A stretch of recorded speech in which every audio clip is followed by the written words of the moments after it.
I took the job because my knees gave out. That's the whole story, really. 20 years behind the wheel of a Kenworth hauling refrigerated freight up and down I-80, and somewhere around year 19, my right knee started making a sound like someone crumpling a paper bag every time I climbed into the cab. Orthopedist in Columbus told me the cartilage was basically gone. Said I could keep driving if I wanted to, but that I'd be looking at a replacement in 2 years instead of 5. I thought about it for about a week, then I didn't think about it anymore. I'm not great at transitions. That's me. I found the Iron Mountain listing on one of those job boards, the kind with the bad interface where half the postings are 3 years old. Night security lead. Boyers, Pennsylvania. The pay was decent. The hours were overnight, which I was already wired for, and the description said something about a climate-controlled facility in a converted limestone mine.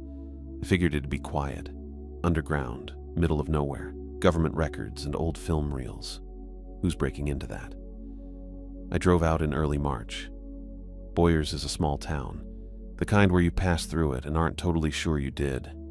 The facility itself is set back from Route 68, and you don't really see it until you're on the access road. And even then, what you see is mostly a parking lot and a low concrete building built into the side of a hill. The hill is the mine. The building is just the entrance. Everything real is underneath. Tucker McGuire met me in the parking lot on my first night. He was already standing there when I pulled in, holding a coffee cup, looking at the tree line. He didn't wave. He just waited for me to get out of the car and walk over. He was lean, Tucker. Thinning silver hair combed flat against his head, pale gray eyes that didn't move much when he talked to you. Sharp face. He had the affect of a man who'd been doing paperwork for 30 years and had made peace with it. He shook my hand once, said Felix, like he was confirming something, and turned toward the entrance. "Follow me," he said. That was it.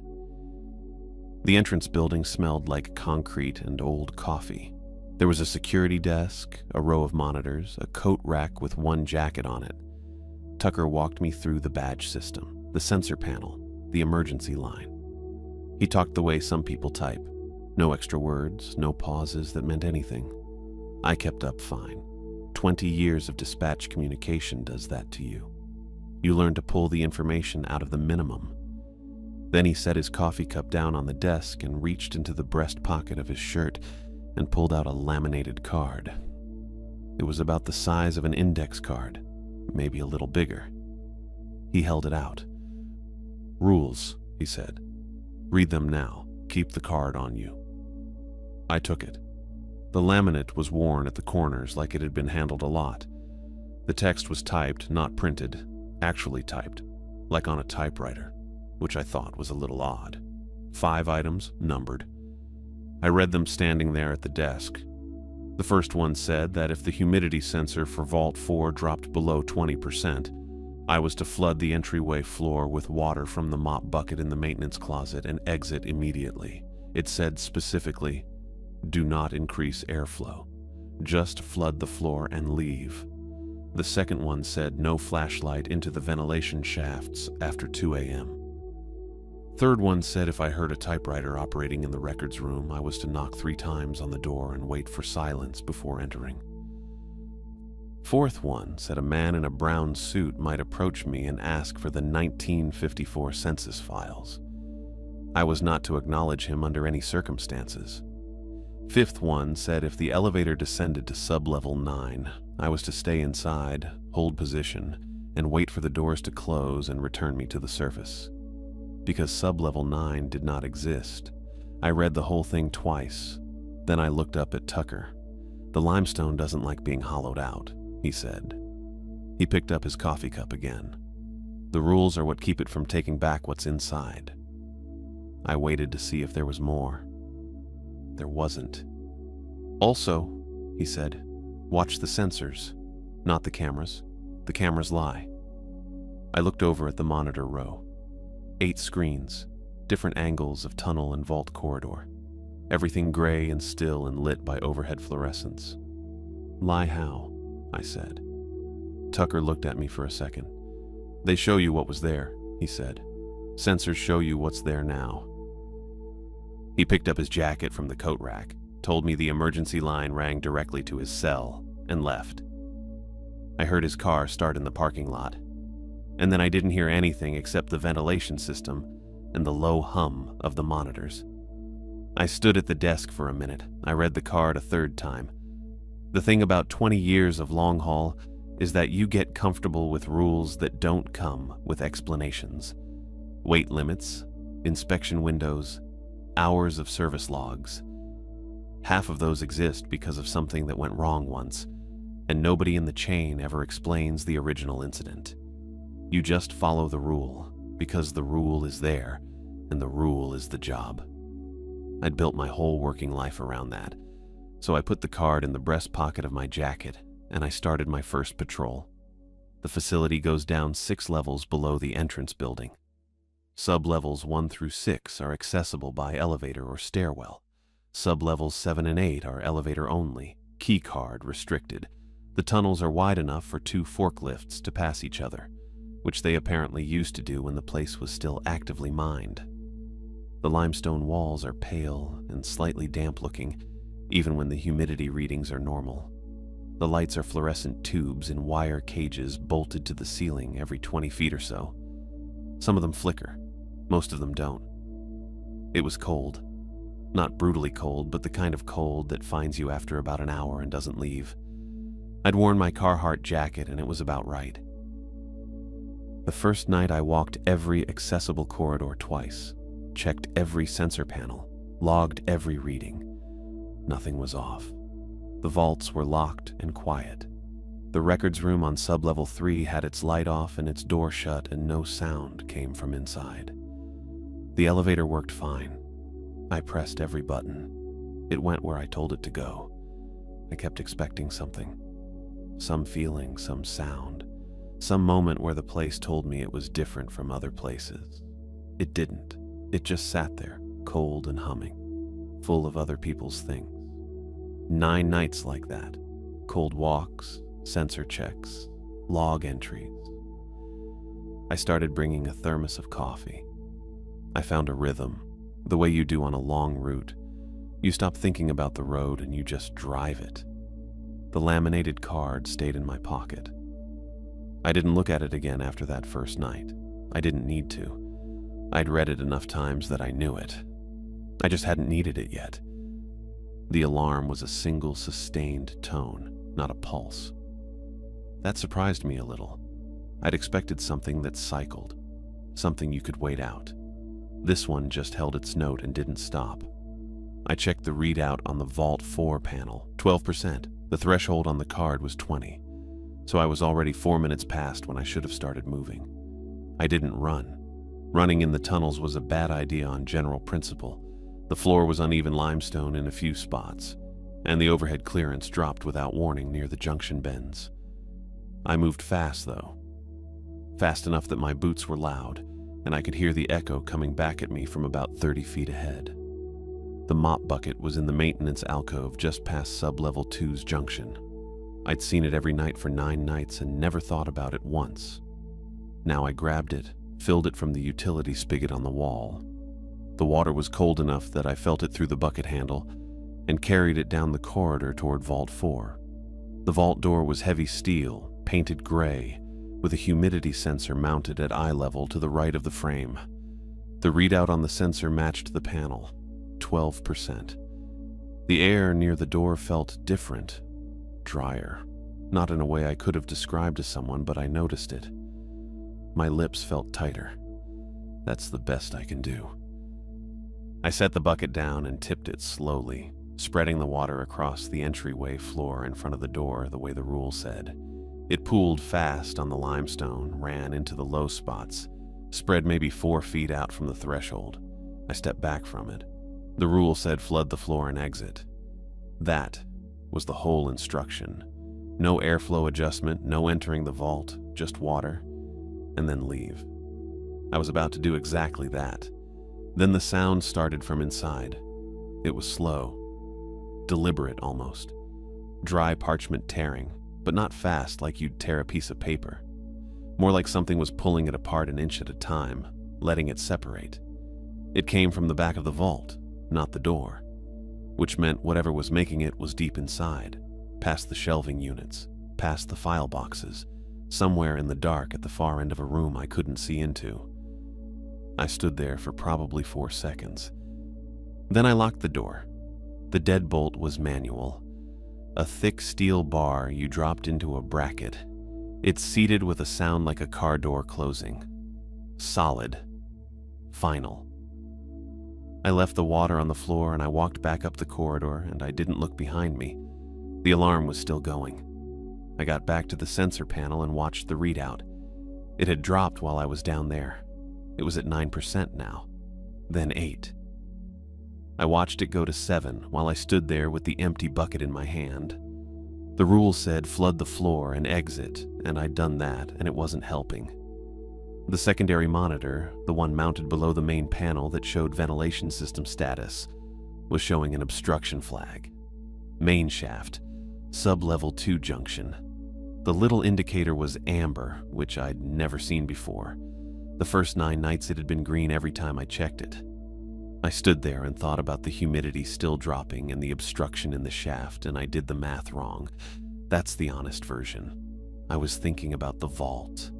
About the 12% becoming 7%, about whether the rule had worked or hadn't worked.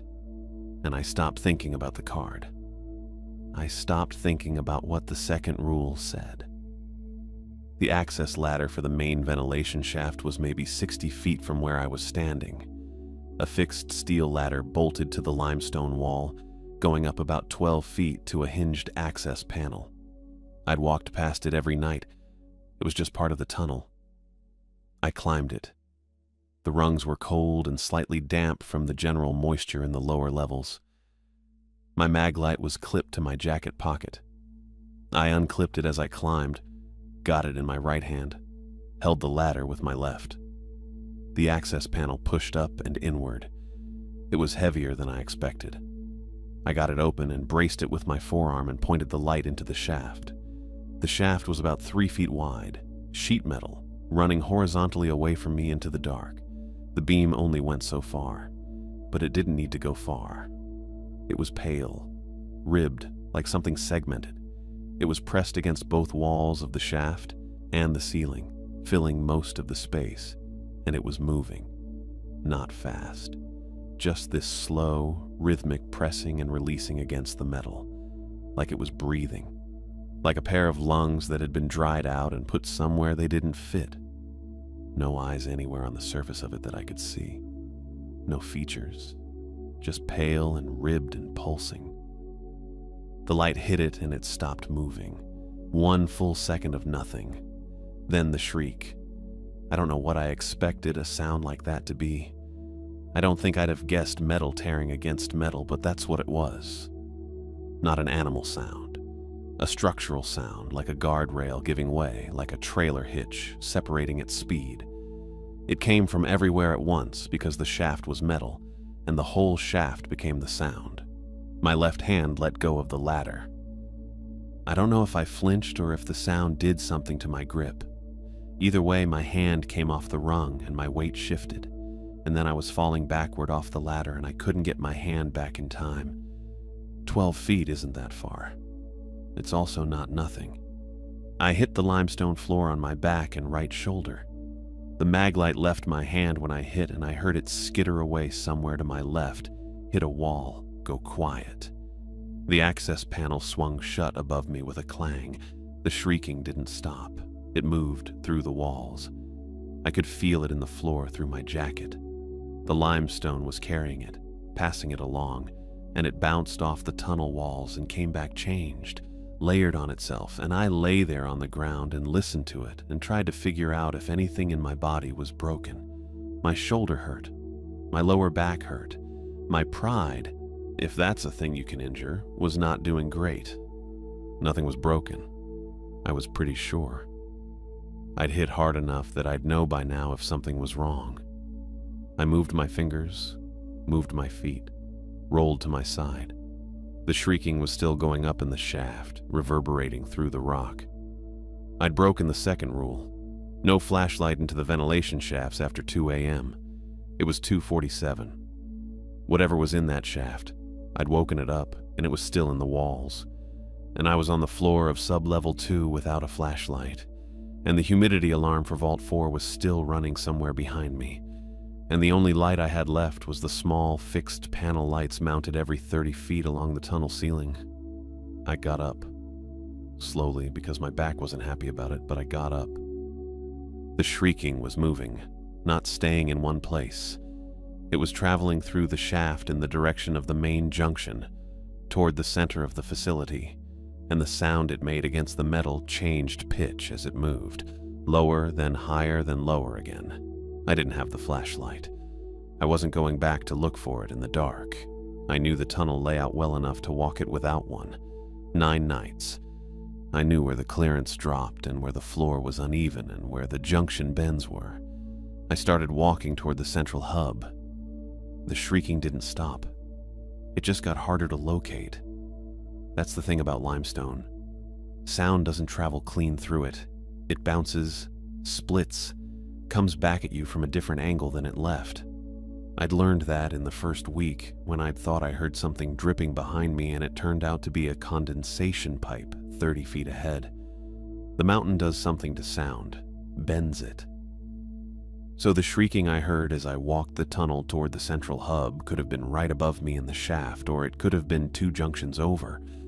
I genuinely couldn't tell. It would drop in pitch, and I'd think it was moving away, and then it would climb again and feel closer than my own heartbeat. I kept walking. The panel lights every 30 feet gave me enough to navigate. Not enough to feel good about anything, but enough.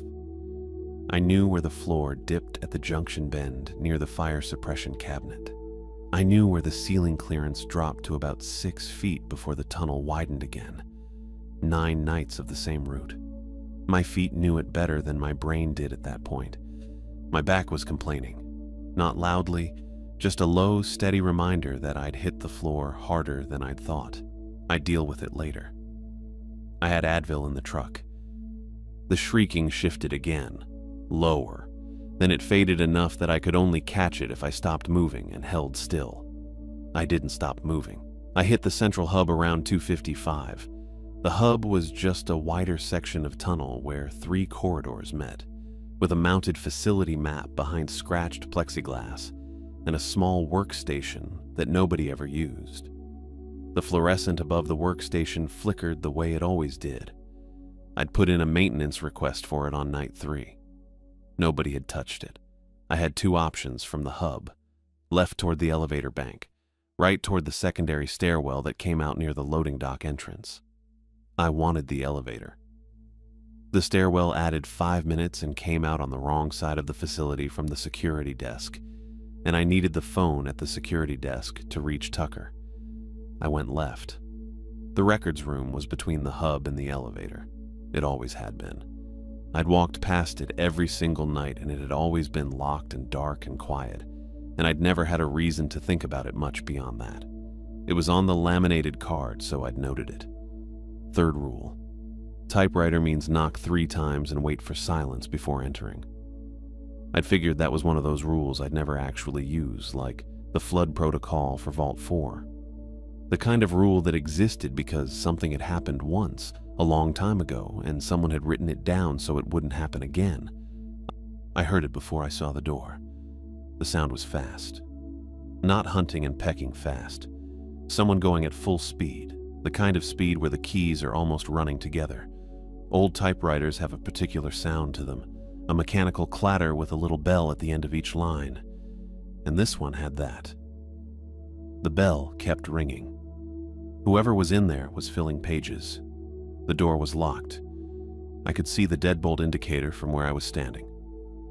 Red meant locked. It was red.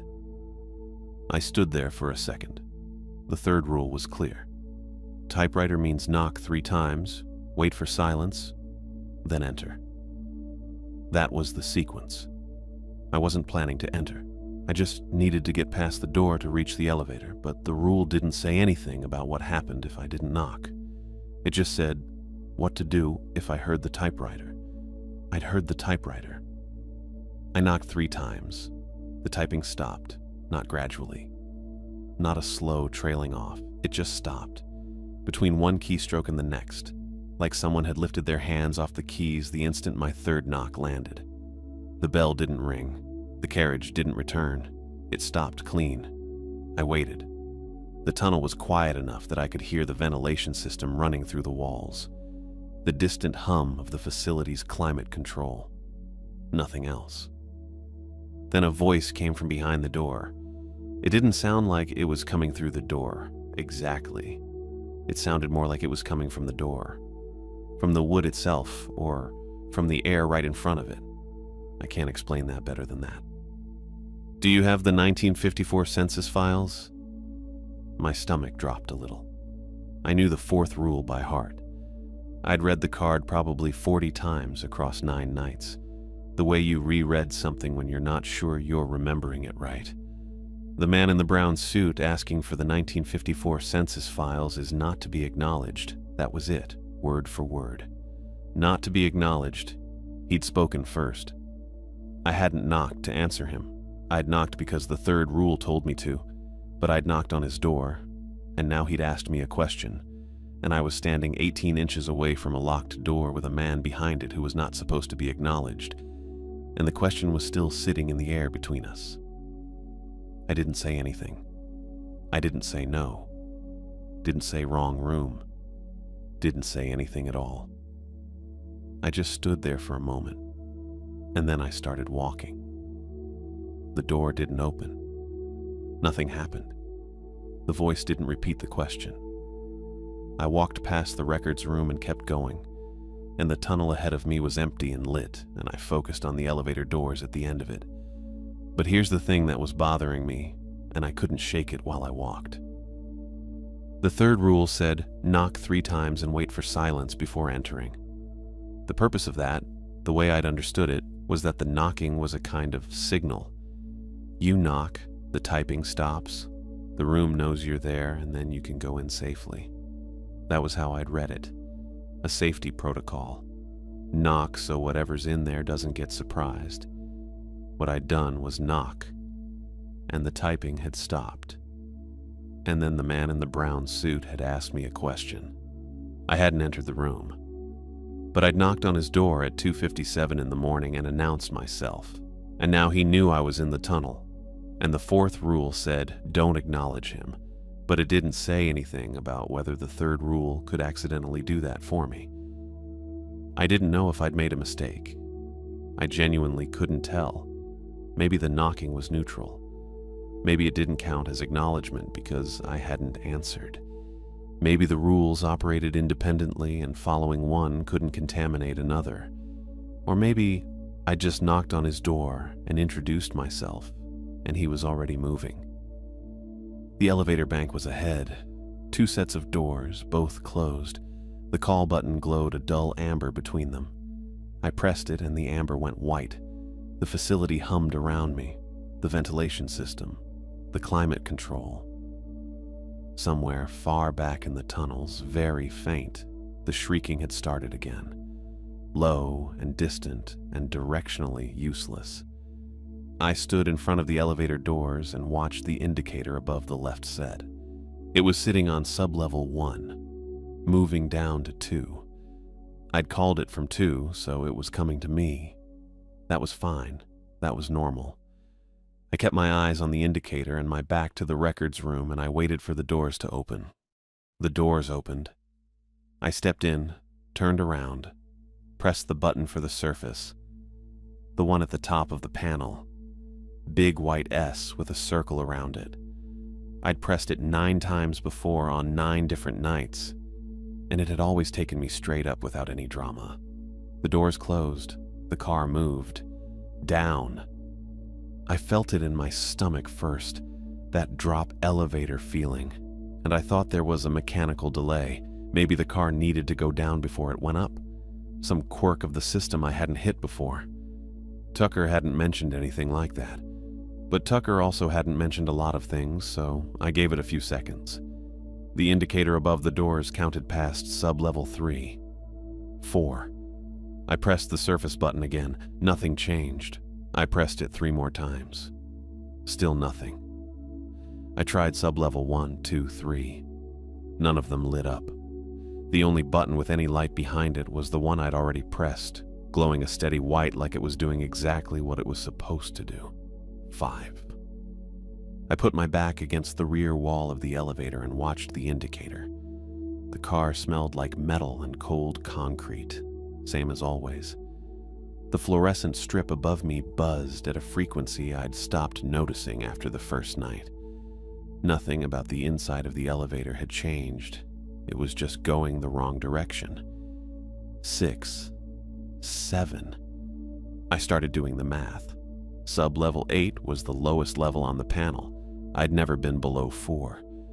The facility maps I'd seen during orientation showed 8 as the lowest active level, mostly climate-controlled archive storage. Nothing I was responsible for on my rotation. Below 8 wasn't on any map I'd seen. Below 8 was where the indicator was heading. 8. The car slowed, stopped. The number on the indicator changed to 9, solid red, not the amber or white the other numbers used. Just red. The 9 sat there, and the car sat there, and nothing happened for about 3 seconds. Then the doors opened. I don't know what I expected. I think I expected darkness, or another tunnel that looked like the ones I'd been walking all night. Limestone walls, conduit runs, the occasional mounted sensor box. What I got was not that. The tunnel on the other side of those doors had walls made of paper, not wallpapered, not lined with shelves. The walls were built out of documents, thousands of them, maybe more, compressed and stacked so densely they'd fused into something that looked almost structural. Yellowed pages pressed flat against each other, edges blurred together, the occasional stamp or typeface visible if you looked close enough, floor to ceiling, both sides. The tunnel went back maybe 40 feet before it curved, and I couldn't see past the curve. The smell hit me when the doors opened. Old ink and dry paper, the kind of smell that's in the back of used bookstores, but concentrated. A lot of it. The air was warmer than the rest of the facility, which didn't make sense given everything down here was supposed to be climate-controlled. I was still holding the door close button. I'd grabbed it the second the car stopped. The man in the brown suit was standing in the middle of the tunnel. He was maybe 20 feet back from the elevator doors. Brown wool suit, white shirt, dark tie, fountain pen in one hand. He was standing completely still. And then he wasn't. Because he was closer, and I hadn't seen him move. His legs weren't doing anything. They weren't walking. They weren't stepping. He was just covering distance without the mechanics of it. I kept holding the button. He asked for the 1954 census files, not out loud. That's the part I keep coming back to when I think about it. His mouth might have moved. I couldn't tell from that distance, but the question didn't come from his direction. It came from inside my own head, behind my eyes, the same way you hear your own name when someone says it in a crowd. It was his voice, or what I understood to be his voice, but it was located inside me rather than out there. I want the 1954 census files. I kept holding the button. He was closer now. 15 feet maybe. The fountain pen was at his side.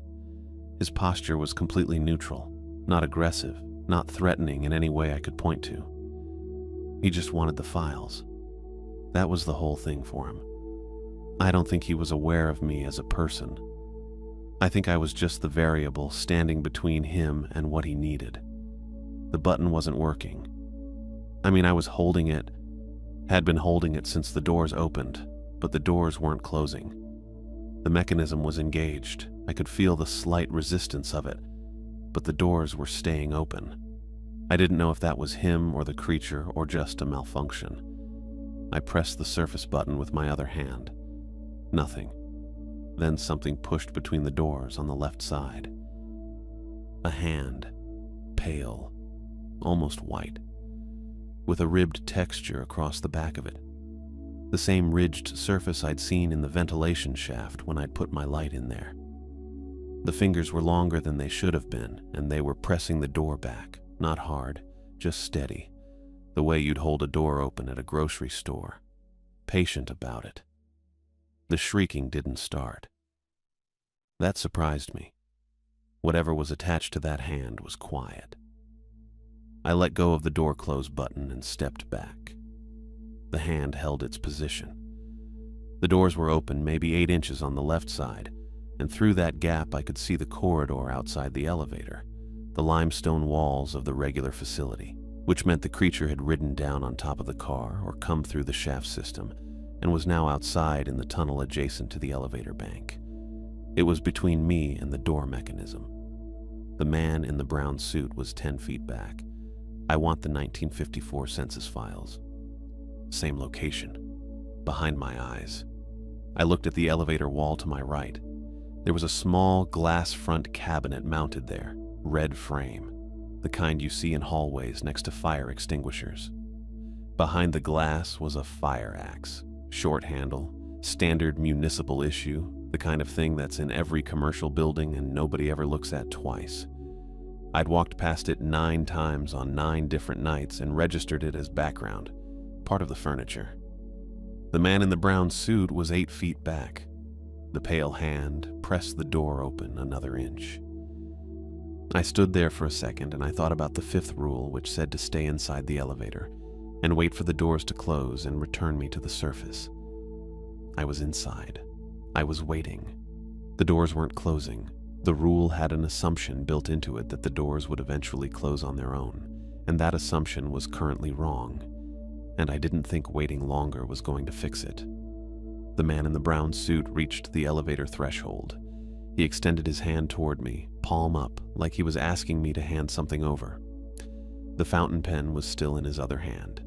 His face was close enough that I should have been able to read his expression. I couldn't. I don't mean he was expressionless. I mean there was nothing there that my brain was processing as a face, even though I knew one was present. I want the 1954 census files. I looked at the axe. The axe was behind glass. A little red hammer hung on a hook next to it, the kind you're supposed to use to break the glass in an emergency. I didn't use the hammer. I used my elbow, and it hurt more than I expected. And the glass came down in one sheet and shattered on the floor. I pulled the axe free. Standard fire axe, red handle, maybe 3 pounds. I'd seen 100 of them in 100 buildings over the years. This one had a thin layer of dust on the blade, which told me nobody had touched it in a while, which I didn't love. The man in the brown suit was at the threshold. His hand was still out, palm up, the fountain pen in his other hand. His face that wasn't a face. I want the 1954 census files. I wasn't going to swing at him. That thought arrived fast and clear, the same way decisions used to arrive on the road when something went wrong at highway speed. You don't think it through. You just know. Swinging at him wasn't the move. Swinging at the creature wasn't the move. I'd already done everything wrong tonight by following the obvious logic. The obvious logic had gotten me here. I turned to the control panel instead. The panel was standard elevator hardware. Brushed aluminum plate, 2 columns of floor buttons, a phone panel, an emergency stop, a door open and door close. Everything lit in the same dull amber except one. Sub-level 9 glowed violet, not a warm purple, not a faded lavender. Violet. A clean, specific, wrong color that had no business being on a piece of elevator hardware installed sometime in the 1980s. I thought about what Tucker had said on my first shift. He'd been drinking coffee, and he'd handed me the laminated card, and he'd said, in that flat way he said everything, that the limestone didn't like being hollowed out, that the rules were what kept the mountain from taking back what was inside. I'd filed that under colorful local management style and moved on. I was revising that assessment now. The violet button was the anchor. I didn't know how I knew that. I just did. The man in the brown suit had come up from sub-level 9. The doors had opened onto sub-level 9. The whole thing had started when the elevator went somewhere it wasn't supposed to go. And the somewhere it went was tied to that button. and the button was glowing a color that nothing else on the panel was glowing.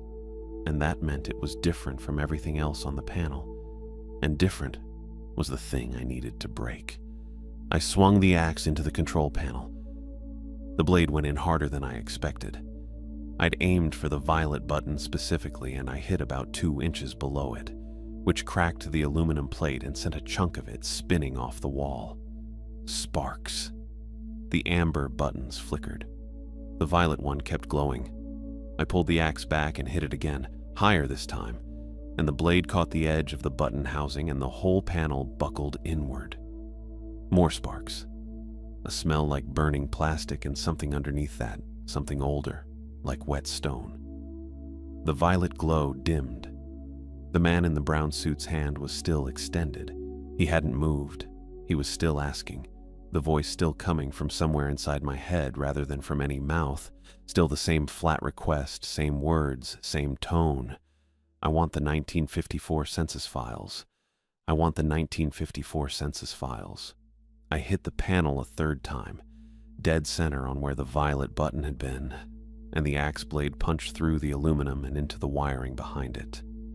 The electronics shorted. All of them, all at once.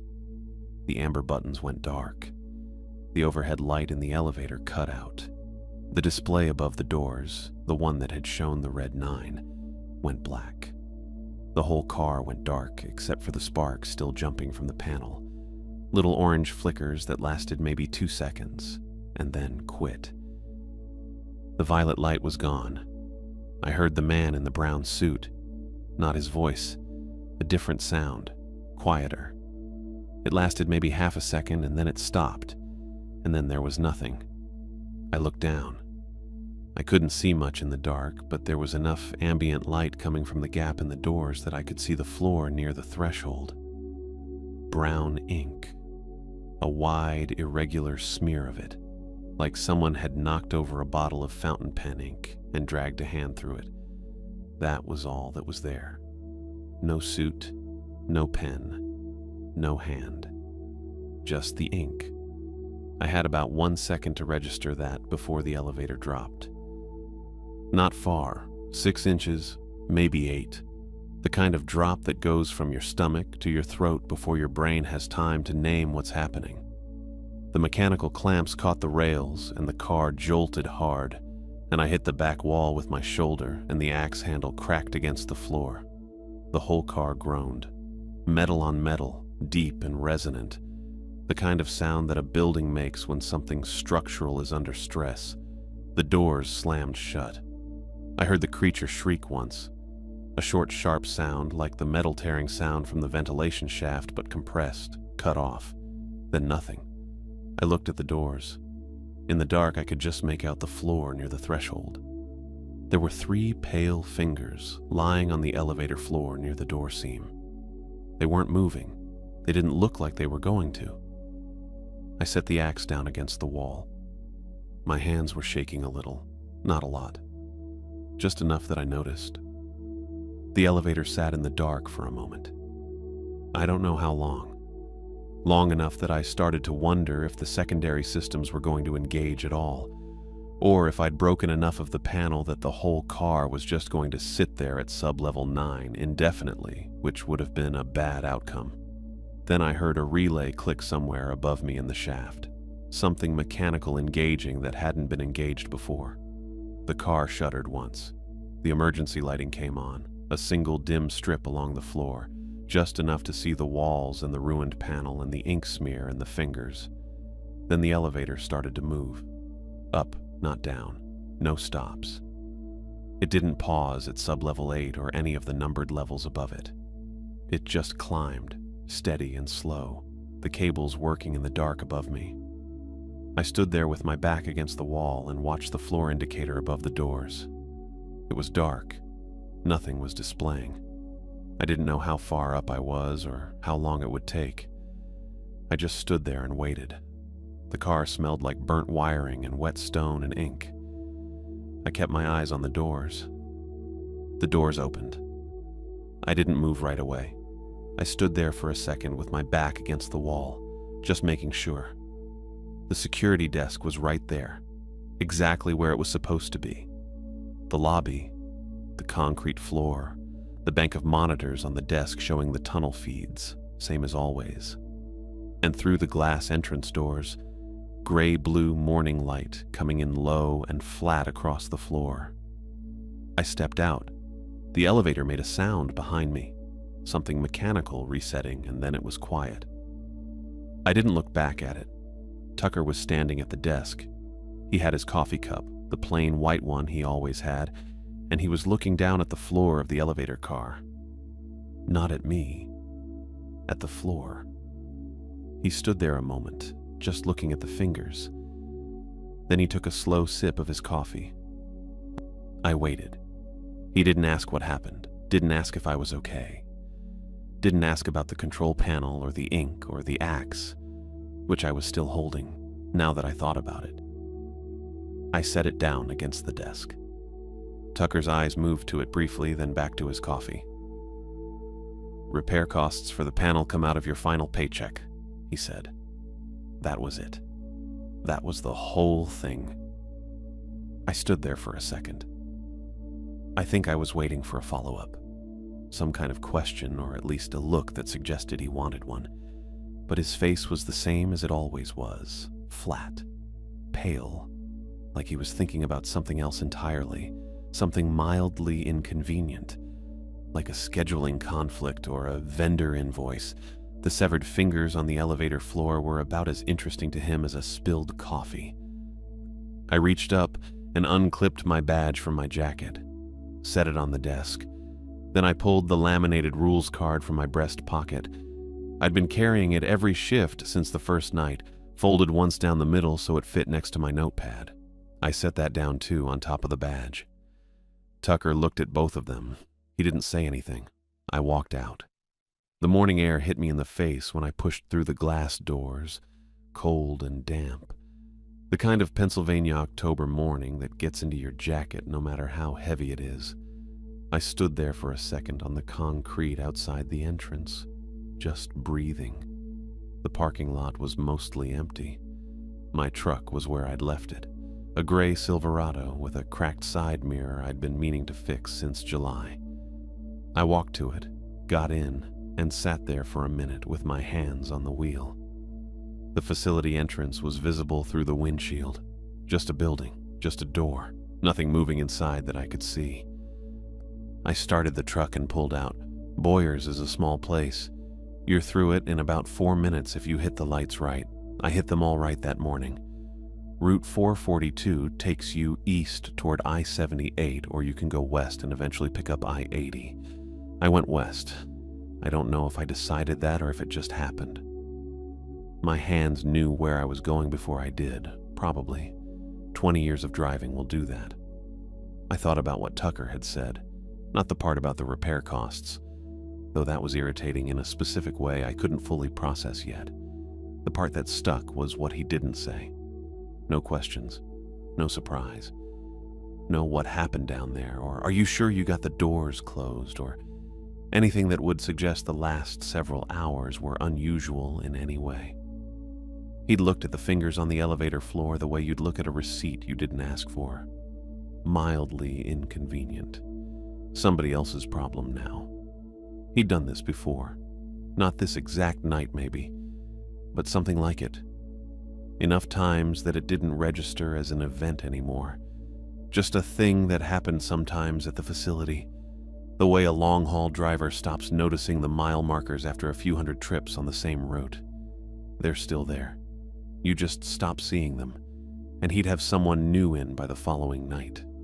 I was sure of that. He'd already have a name, probably. Maybe a number to call. The laminated card was already printed, had been for a while.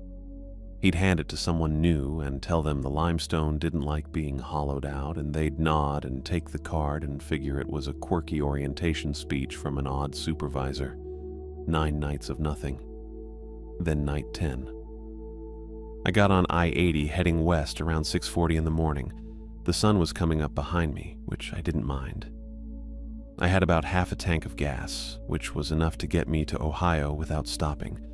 Somewhere around Newcastle, I thought about the man in the brown suit. Leo Cunningham. I'd started thinking of him, though I don't know why that name came to me. It wasn't on the rules card. It wasn't anything Tucker had said.